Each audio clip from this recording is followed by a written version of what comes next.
फरमाता है कि इन्ना अंज़लनाहु फी लैलतिल क़द्र, बेशक हमने इस कुरान को शब क़द्र में नाजिल किया। वमा अदराका मा लैलतुल क़द्र, और आपको क्या मालूम कि शब क़द्र क्या है। लैलतुल क़द्र खैरुम मिन अल्फ़ शहर, शब क़द्र 1000 महीनों से बेहतर है। तनज़्ज़लुल मलाइकतु वर्रूहु फ़ीहा बिइज़्नि रब्बिहिम मिन कुल्लि अम्र, फरिश्ते और रूह उसमें अपने रब के इज़्न से हर हुक्म लेकर उतरते हैं। सलामुन हिया हत्ता मतलइल फ़ज्र, वो सुबह रोशन होने तक सलामती की रात।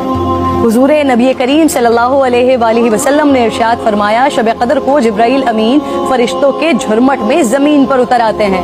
वो हर उस शख्स के लिए दुआए मग़फ़िरत करते हैं जो खड़े बैठे किसी भी हाल में अल्लाह रब्बुल जलाल को याद कर रहा हो। हजारों महीनों से अफजल इस रात के अता करने के पीछे भी एक राज है। रसूल पाक सल्लल्लाहु अलैहि वसल्लम को साबिक़ा लोगों की उम्रों पर आगाह फरमाया गया, तो आपने उनके मुकाबले में अपनी उम्मत के लोगों की उम्र को कम देखते हुए ये ख्याल फरमाया कि मेरी उम्मत के लोग इतनी कम उम्र में साबिक़ा उम्मतों के बराबर अमल कैसे कर सकेंगे। बस आप सल्लल्लाहु अलैहि वसल्लम को लैलतुल क़द्र अता फरमा दी, जो 1000 महीनों से अफजल रात है।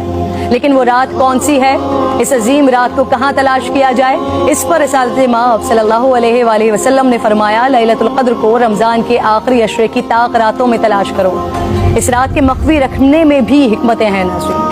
अगर लैलतुल क़द्र को मख्फी न रखा जाता तो लोग बस उसी रात की इबादत पर इक्तफा कर लेते, और अगर किसी इंसान की वो रात इबादत से रह जाती तो शायद इस सदमे का इजाला मुमकिन न होता। एक वजह ये भी बताई जाती है कि अल्लाह ताला को बंदों का रात के औकात में जागना बेहद महबूब है। इस तरह बंदे 5 ताक रातों में जाग कर अपने रब को मना सके। और एक वजह गुनहगारों पर शफकत भी हो सकती है, क्योंकि अगर इल्म के बावजूद उस रात में गुनाह सरजद होता तो उससे लैलतुल क़द्र की अजमत मजरू करने का जुर्म भी लाजिम आता। आप सल्लल्लाहु अलैहि वसल्लम ने फरमाया, जिस शख्स ने शब क़द्र में अजर सवाब की उम्मीद से इबादत की, उसके साबिक़ा गुनाह माफ़ कर दिया जाता है। मेरी बात नाज़रीन बहुत तवील हो रही है, मैं बस आखिर में आज की रात तमाम मुसलमानों को हज़रत बहलूल दाना का एक वाक़या सुनाना चाहती हूँ, जिसके बाद शायद कहने को फिर कुछ नहीं रह जाता। एक दिन बहलूल बाजार में बैठे थे, किसी शख्स ने पूछा, क्या कर रहे हैं? आपने फरमाया, अल्लाह रब्बुल जलाल और बंदों की सुलह करवा रहा हूँ। उस शख्स ने पूछा, फिर क्या बना?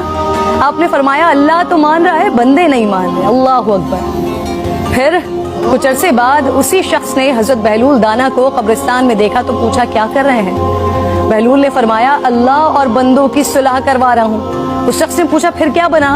आपने फरमाया कि बंदे तो मान रहे हैं, लेकिन आज अल्लाह नहीं मान रहा। आंख बंद होने